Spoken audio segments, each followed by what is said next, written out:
오늘은 나팔을 불라 제목으로 민수기 10장 1절에서 10절 말씀 묵상하겠습니다. 첫 번째 단락 두 개의 은나팔에 대해서 보겠습니다. 여호와께서 모세에게 말씀하여 이르시되 은나팔 둘을 만들되 두들겨 만들어서 그것으로 회중을 소집하며 진영을 출발하게 할 것이라. 나팔 두 개를 불 때에는 온 회중이 회막문 앞에 모여서 내게로 나아올 것이요 하나만 불 때에는 이스라엘의 천부장된 지휘관들이 모여서 내게로 나아올 것이며, 이스라엘이 출애굽한 2년 둘째 달의 시내산에서 이제 드디어 바란 강야를 향해 나아가기 직전에 하나님은 모세에게 은나팔 둘을 두들겨 만들라 하십니다. 두 개의 은나팔은 백성을 소집하는 신호와 진영을 떠나 진행할 때 주로 사용하기 위한 것으로, 모세가 백성을 소집하여 하나님의 뜻을 전하는데 사용하게 하는 것입니다. 나팔 두 개를 불 때에는 온 회중이 회막문 앞에 모여 모세 앞에 나아올 수 있도록 하는 신호이고, 나팔 하나만 불 때에는 이스라엘의 천부장들만 모세 앞에 나아오는 신호로 사용하라고 하십니다. 하나님은 마치 어린 자식이 바깥 세상을 나갈 때 부모가 자녀를 위하여 세밀하게 챙겨주듯이 백성들의 삶의 모든 부분을 이처럼 섬세하게 돌보시는 것입니다. 하나님은 우리들의 삶에서도 어버이가 되어 주셔서 이와 같이 세밀하게 돌보아 주시는 것을 우리 모두가 믿기를 바랍니다. 적용 질문입니다. 은나팔을 불어 백성들을 소집하여 하나님의 뜻을 알리듯이 하나님은 기도와 성경 말씀을 통하여 각 개인을 불러내어 당신의 뜻을 알려주시는 분입니다. 현재 나를 부르시고 행할 것을 알려주시는 것은 무엇인가요? 행진할 때의 나팔소리. 5절 말씀입니다. 너희가 그것을 크게 불 때에는 동쪽 진영들이 행진할 것이며 두 번째로 크게 불 때에는 남쪽 진영들이 행진할 것이라. 떠나려 할 때에는 나팔 소리를 크게 불 것이며 또 회중을 모을 때에도 나팔을 불 것이나 소리를 크게 내지 말며 그 나팔은 아론의 자손인 제사장들이 불지니 이는 너희 대대의 영원한 율례니라. 하나님은 나팔 소리와 그 차례에 따라서 구별할 수 있도록 알려주셨어요. 질서 있게 행진하게 하기 위해서죠. 나팔을 크게 불 때에는 동쪽의 유다 지파와 이사갈, 그 스불론 지파잖아요. 그 진영들이 행진을 하고, 두 번째로 크게 불 때에는 남쪽 진영의 루벤과 시몬과 갓 지파가 행진을 합니다.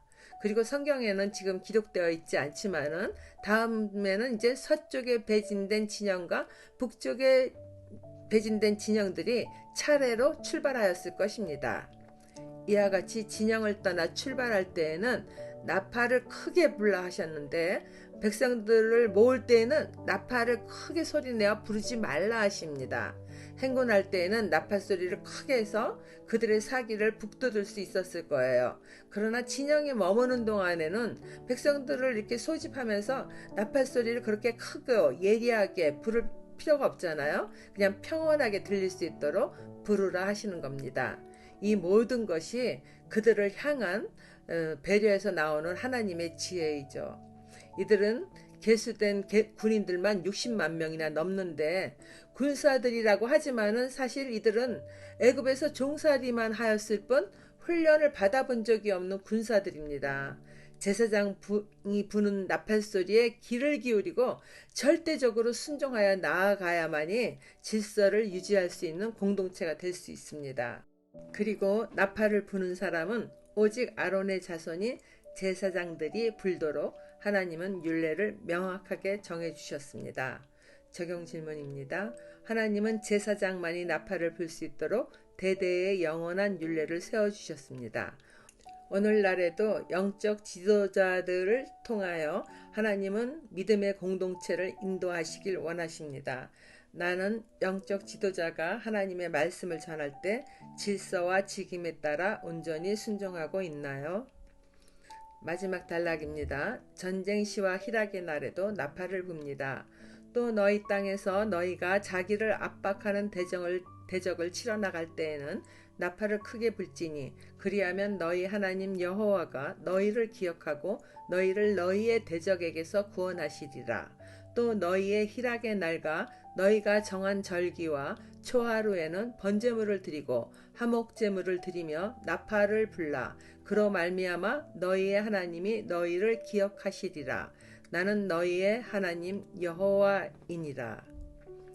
가나안 땅에 사는 족속들을 물리치러 나아갈 때 나팔을 크게 불라 하십니다. 그 전쟁들은 모두 하나님께서 치러 주실 것을 약속하시는 것입니다.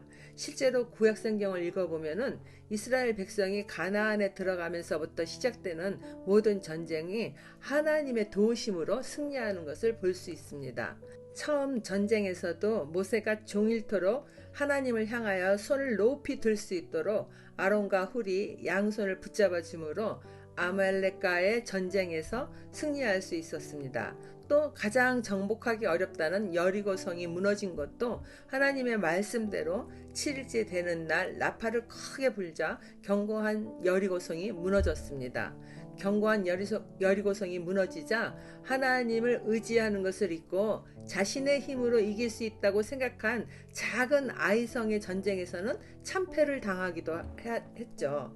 하나님을 의지하지 않은 것을 회개하고 다시 치른 전쟁에서야 물리칠 수 있었습니다. 이처럼 구약시대의 전쟁이나 오늘날 우리들이 치러야 하는 영적 전쟁 모두가 하나님께 속한 것입니다. 하나님을 신뢰하며 믿음과 성령의 도우심으로 나아갈 때 모든 전쟁의 승리는 우리 것이 됩니다. 나팔을 부는 것은 전쟁시만 아니라 희락의 날과 정한 절기 그리고 매달 초하루에 번제물과 화목제물을 드리며 또 나팔을 불라 하십니다. 기쁨이 있고 감사한 일들이 있을 때 하나님의 백성의 의무를 잘하고 있으므로 번제물과 화목제물을 드리며 나팔을 불 때 하나님과 백성의 관계는 더욱 가까워질 것입니다. 오늘날 하나님을 믿는 자들이 하나님을 신뢰하며 진정으로 드리는 예배를 기쁘게 받으시며 우리의 하나님이 되어주시듯 그들의 제사를 받으시고 그들의 하나님이시라 말씀하십니다. 적용 질문입니다. 최근에 치른 영적 전쟁 중 하나님과 동행하며 승리한 것은 어떤 것이 있나요? 기쁘고 감사한 날에 나팔을 불듯이 그러한 날에는 가장 먼저 하나님께 영광 돌리십니까? 하나님 아버지, 구름 기둥과 불 기둥으로 쉬지 않으시고 이스라엘 백성을 돌보시듯 주무시지도 않으시고 졸지도 않으시면서 우리를 지켜주시고 보호하여 주시는 은혜에 참으로 감사드립니다. 때로는 감당하기 어려운 영적 전쟁으로 낭망하는 순간도 있지만은 결국에는 성령의 도우심으로 승리를 안겨주시니 나팔을 크게 불듯이 하나님의 은혜를 선포하며 영광 돌리는 삶을 살기를 원합니다. 광야 같은 세상에서 오직 하나님만 의지하여 승리하는 삶을 살아갈 수 있도록 예수님의 이름으로 기도드립니다. 아멘.